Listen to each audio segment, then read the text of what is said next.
Hey guys, JT Works on Cars. Today I'm going to show you guys how to change your engine oil and oil filter on your Subaru Ascent. All of them use the same engine. So while mine is a 2025 model, this will also apply to the 2019s and onwards. So for your oil filter, this is your part number. In the crush washer, I'll put the part number on that in the description. Then you need 4.8 quarts of 0W20. That is at least ILSAC GF 5 rated. 6A supersedes that. I believe it has to be at least SN or SP, but this meets all of that. I'm going with Mobile One Extended Performance 0W20 because advanced fuel economy, I believe it has less zinc in there. Last time I looked at the data sheets, a little bit more zinc will protect your engine better, but your cats are more likely to go out, but it's not that much more zinc to wear out your catalytic converters. And I'm also going to show you guys how to jack up the car in the front and where to place your jack stands. Let's get started. So this is the underside of the car. The front jacking point is the subframe piece right here. I have a 2x4 on it to protect the subframe so I don't scrape it and cause it to rust because it is steel. So look, this is your front bumper like that. Go all the way across. Engine oil pan right here. Go a little further back. Cross member right here. You can't confuse it. Do not jack up on the plastic. Do not jack up right here on the oil pan with where your drain plug is. Steel subframe. And I use a 2x4 to protect it. Then on the underside of the car, on the driver's side, this little notch right here, see? Mud flap area, tire mud flap area. See that notch? You're gonna put your jack stand right under there. I have little pinch weld protectors on mine because I don't want them to fold over, which is a pretty common issue on a lot of Toyotas. I don't think Subaru has that issue, but I'd rather not deal with it. So put your jack stand underneath, make sure it's lined up. I have big red torn with locking pins for extra security. I'm gonna lift up the car a little bit more on this side because this went up 2 clicks. This side only went up 1, so I'm gonna get started on that. Now that the car is safely on jack stands, and you gave the car a good shake test to make sure nothing falls off, here's your engine bay. Your oil filter is right here. Focus. Oil cap's right here. I like to loosen the oil cap first. Just like that. Now I put the oil cap right over here. So if I try to close the hood, the latch up here will contact that and you'll know you forgot something. Your dipstick's over here. Pull it up. Now there's no longer a vacuum kind of holding your oil in place. And I'll show you guys how to drain it next.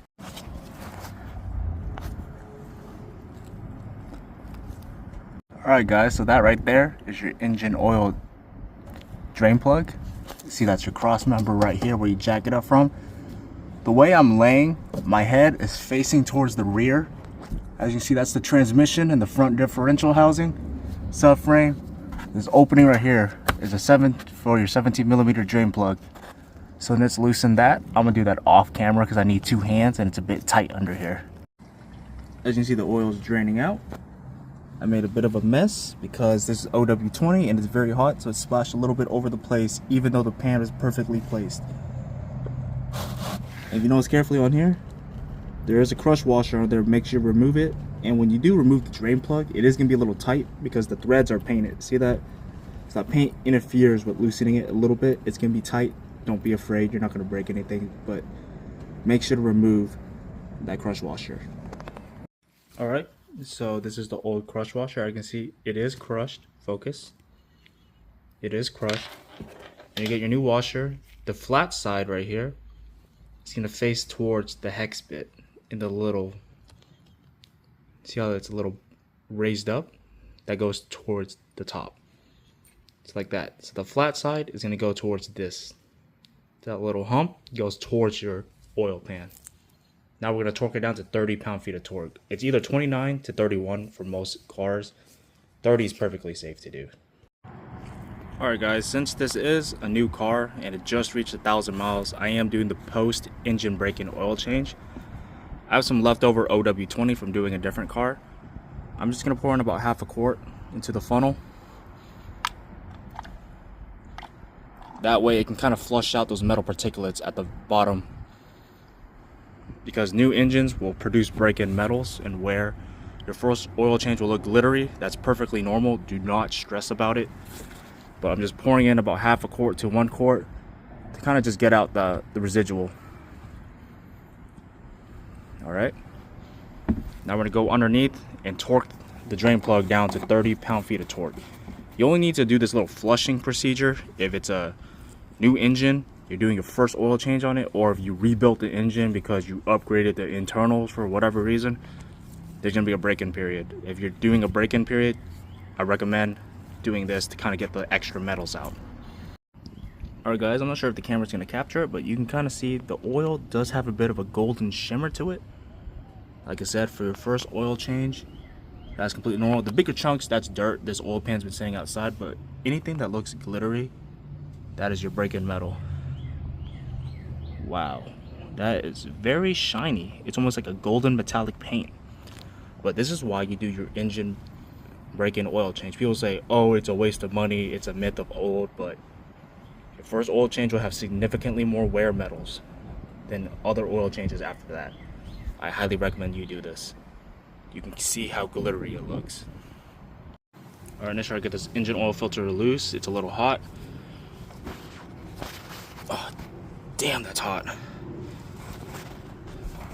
I'm gonna use channel locks to remove this because it's very hot. So I used channel locks to remove it. It was on really tight. I don't know why Subaru filters from the factory are just so tight for no reason. So you're gonna take it off. Just like that. I'm gonna let this rest on the drain pan. And on that little tray right here where the oil filter sits, I'm gonna wipe that clean with a paper towel. Just give it a clean surface for the filter gasket to sit on. Then here's your new filter. I'm gonna lube it, the O-ring, with a little bit of oil. Alright, let's put the filter onto the housing. You're just gonna thread it on. I feel the gasket making contact,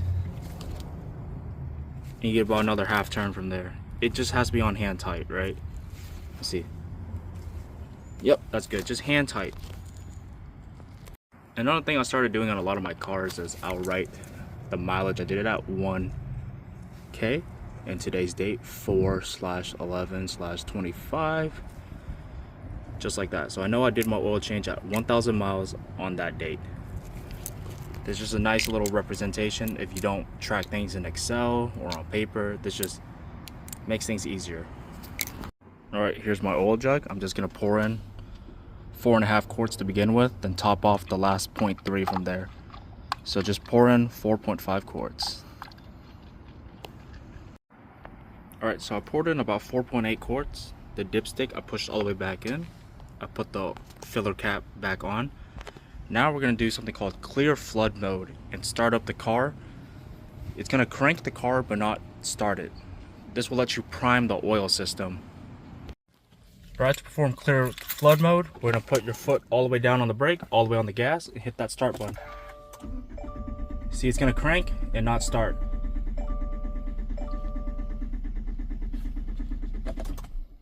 Alright, then we're gonna actually start it up this time. Then I like to go over to my trip meter, trip B.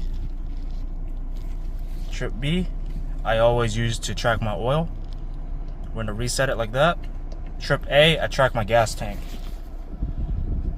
So now we're gonna go over to car info and on maintenance. So I'm gonna reset this. I'm gonna do every 3,000 miles.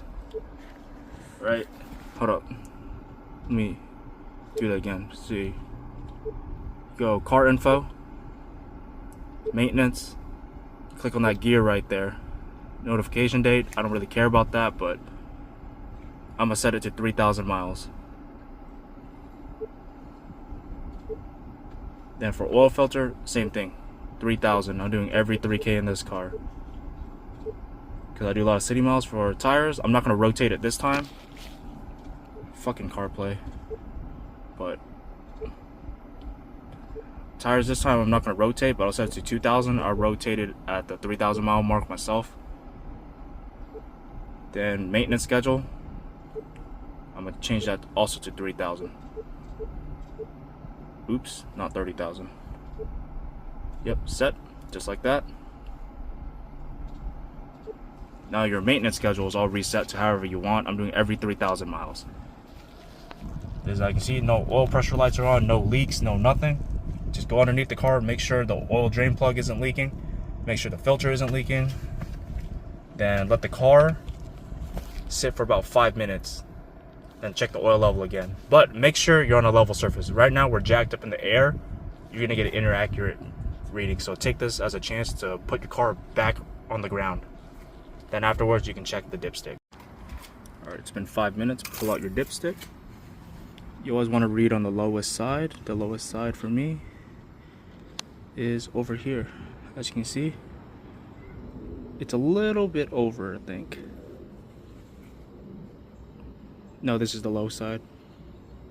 Just smidge over. It's kind of hard to tell on camera, but I did overfill it by 0.2 quarts. Subaru engines with a slight overfill by 1/4 of a quart is not a big deal. It's actually ideal just because the Boxer engine will retain a lot of oil inside the heads and the timing cover, so having that extra overfill will prevent starvation.